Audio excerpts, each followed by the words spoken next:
Bismillahirrahmanirrahim. Assalamualaikum. Apa kabar saudara-saudaraku? Hai guys.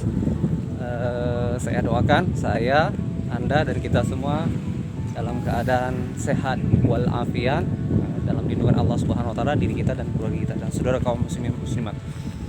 Hari ini kita akan jalan-jalan menuju kemana ya? Oh ya, udah nampak di belakangnya. Kita akan menuju ke masjid paling tua atau masjid tertua yang ada di Pulau Karimun, tepatnya namanya Masjid Al-Mubarak. Masjid Al-Mubarak tepatnya berada di Kecamatan Meral ya, Kecamatan Meral. Kita akan menuju sebentar jalan-jalan ya, cukup. Masjid Al-Mubarak ini luar biasa ya, masjid paling tua yang ada di Pulau Karimun. Di Pulau Karimun ya, bukan di Kabupaten Karimun.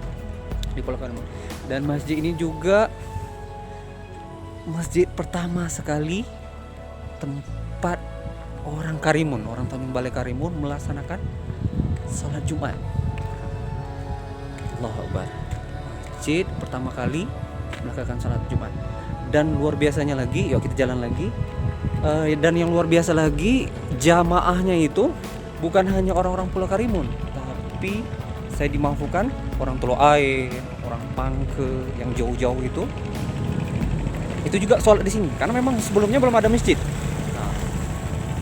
Dan jemaahnya sekali lagi yang paling jauh itu saya dimafhumkan, saya dipahamkan bahwa jemaah masjidnya juga berasal dari mana ya? Kita lihat sebentar. Nah, tuh di sana. Jemaahnya juga berasal dari Pulau Pare dan juga Desa Pare dan juga jemaahnya berasal dari Pulau Tulang. Jadi bayangkan saudara-saudaraku sekaliku, bahwa orang-orang dulu untuk sholat Jumat itu luar biasa ya. Mungkin kalau sholat Jumatnya jam 12, mereka mungkin harus berangkat jam 11 atau 1 jam sebelumnya, atau bahkan 1 jam 30 menit sebelumnya udah berangkat. Kalau tidak ya mereka akan ketinggalan untuk sholat Jumatnya. Nah, bayangkan sekarang orang-orang sekarang ya, kita semua sangat mudah untuk melaksanakan sholat Jumat. Masjidnya sangat dekat sekali. Orang-orang terdahulu luar biasa ya. Ini adalah Masjid Al-Mubarak.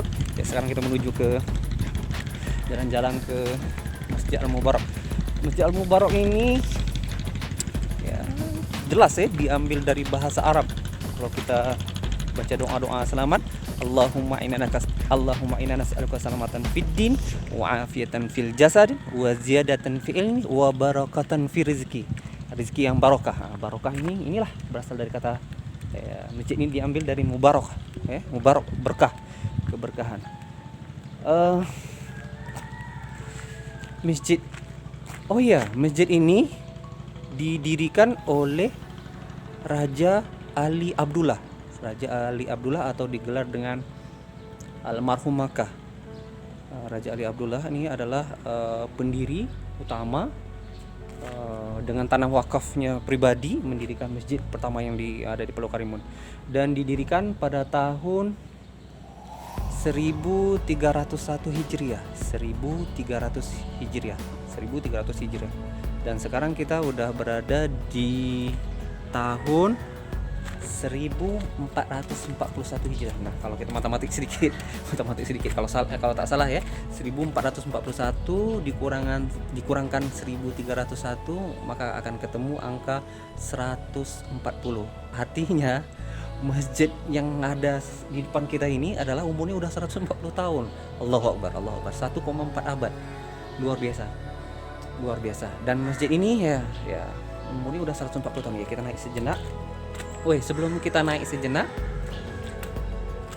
tinggi masjid ini nih dari bawah sampai ke atas ini tingginya 1 meter. Sangat jarang sekali masjid yang punya lantai dasar tingginya 1 meter. Dan ini oleh pengurus masjid, oleh Raja Ali Abdullah ini pada sore harinya. Nah, ketika pengerjaan masjid ini dilakukan oleh para bapak-bapak, oleh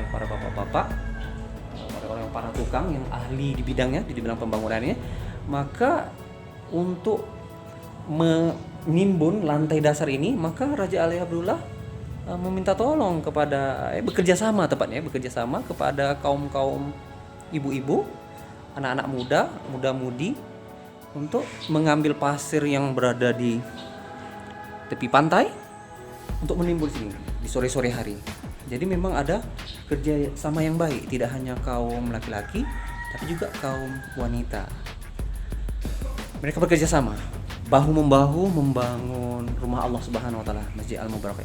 Dan ukuran daripada Masjid Al-Mubarak ini aslinya itu adalah 10 kali 10. Nah, 10 kali 10.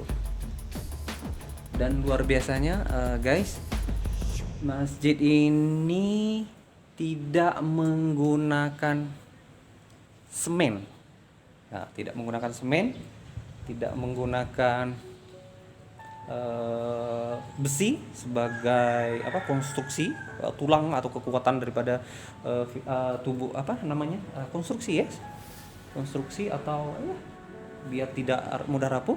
Dan masjid ini luar biasanya teknologinya pada zaman itu ya tidak menggunakan semen, tapi apa yang mereka gunakan? Yang pertama ini berasal dari ini dinding yang saya pegang ini. Dinding yang saya pegang ini terbuat dari kapur, campuran kapur, tanah liat dan putih telur. Allahu Akbar. Putih telur, jadi mereka bahan ini diaduk sehingga menjadi bahan perekat, dan inilah dibangunlah Masjid Al-Mubarak ini. Luar biasa ya, luar biasa. Dan insya Allah ya ukurannya 10 kali 10. Ini yang aslinya awalnya yang ukurannya 10 kali 10 meter ini memiliki 4 tiang ya, 4 tiang nih. Nah, 4 tiang, satu tiang yang kedua ini saya pegang ini, tiang kedua ya, tiang yang ketiga ya Pak, mohon izin Pak. Masuk. Dan ini tiang yang keempat. Dan luar biasanya guys, saudara-saudaraku sekalian, bahwa tiang ini konstruksinya bukan tiang seperti yang ada di zaman sekarang ya. Seperti kita ketahui bahwa kalau masjid-masjid yang sekarang ini di dalamnya terdapat konstruksinya besi, sedangkan Masjid Al-Mubarak ini saya dimafhumkan oleh zuriat atau keturunan daripada Raja Ali Abdullah bahwa masjid ini dalamnya tidak ada besi. Jadi apa ini? Ini adalah batu yang dipahat sedemikian rupa sehingga membentuk daripada tiang. Nah, bahan daripada batu ini itu nama asalnya adalah Sebranggana. Nah, daerahnya Sebranggana. Kalau sekarang itu Sebranggana tepatnya Desa Kandis ya. Bahan yang sama untuk pembuatan masjid tertua yang ada di Tanjung Balai Karimun, di Kabupaten Karimun, yaitu Masjid Jami Abdul Ghani yang ada di Pulau Buru. Nah, bahan dasar daripada tiang ini itu sama yang ada di masjid yang tertua di Kabupaten Karimun. Sedangkan masjid ini ya tua di Pulau Karimun, sedangkan untuk Kabupaten Karimun dia nomor 2 tertua. Nah, kenapa harus jumlahnya 4? Nah, kita ketahui jumlah 4 ini karena memiliki makna atau filosofi dari pertama Khalifatul Rasyidin yang memiliki jumlahnya 4, Abu Bakar, Umar, Utsman dan Ali. Atau juga jumlah 4 itu sama dengan jumlah 4 imam mazhab yang cukup terkenal ya. Sebenarnya imam mazhab itu banyak ya, cuman yang terkenal dalam akidah Ahlussunnah wal Jamaah itu 4 ya, Imam Abu Hanifah, Imam Malik, Imam Syafi'i dan Imam Ahmad bin Hambal atau Hambali ya. Oke, lanjutkannya kita lanjut ya. Di masjid ini ada satu ya, saya tunjukkan 1 2 ya, 3 4 5 dan 6. Ada jumlah yang aslinya ada sekitar 6 jendela. Cuman yang berfungsi sekarang sisa 4. Kenapa? Yang 2 yang di posisi di depan sekarang oleh pengurus masjid yang sekarang udah dirubah menjadi tempat rak-rak, tempat penyimpanan Al-Qur'an. Nah, ini nih yang sisi kiri yang di depannya ini. Nah, awalnya ini adalah jendela biar sirkulasi Masjid Al-Mubarak banyak masuk anginnya, biar udara sirkulasinya biar tidak pengap, biar jamaah yang sholat di sini merasa nyaman ya, dingin. Nah, ini dirubah oleh pengurus masjid menjadi tempat meletakkan mushaf Al-Quran. Begitu juga sama dengan posisi jendela yang berada di posisi kanan. Tadi posisi kiri, sedang ini posisi kanan, sama. Dia digunakan untuk meletak mushaf Al-Quran. Aslinya dan sejatinya ini adalah jendela. Ya. Guys, coba kita lihat konstruksi daripada tembok Masjid Al-Mubarak ini sangat-sangat tebal ya. Terlihat itu sejengkal tangan saya, bahkan lebih ya. Jadi yang kita katakan tadi yang berasal dari kapur, tanah liat dan putih telur. Nah, itu ketebalannya sangat luar biasa. Dan yang tidak kalah istimewanya yaitu mimbar daripada Masjid Al-Mubarak ini. Nah, mimbar ini saya dimafhumkan bahwa umurnya sama dengan umur Masjid Al-Mubarak ini. Artinya apa? Udah 140 tahun juga.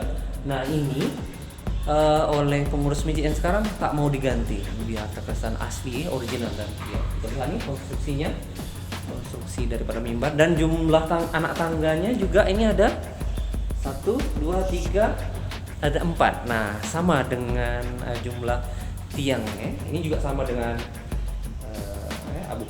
tangga pertama Abu Bakar, tangga kedua Umar, tangga 3 Utsman, tangga keempat Ali ya. Pokoknya posisinya ini sama, punya nilai 4 ya. 4 Khalifah Rasyidin.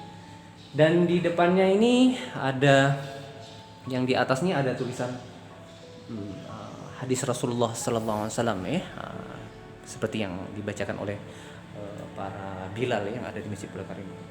Dan yang uniknya lagi guys, saudara-saudaraku sekalian, bahwa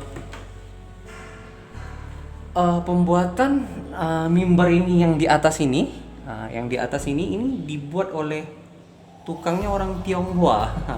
Orang Tionghoa. Makanya kalau kita lihat secara detail, betul lihat itu bentuk atap daripada atas mimbar ini seperti ya kelenteng. Ya. Nanti insya Allah karena di sini kita bentuknya vlog agak sulit untuk lihat, nanti insya Allah saya akan buat video nanti akan kita lihat bentuknya seperti kelenteng. Oke.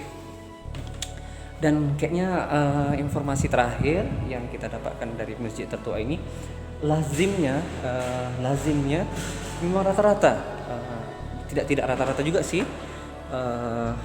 Memang ada beberapa tempat, setiap masjid itu di sekitaran masjid pasti ada kuburan ya, kuburan. Nah, tidak terkecuali juga Masjid Al-Mubarak ini ya, kita lihat ya. Nah, ini ya bisa kita lihat ya.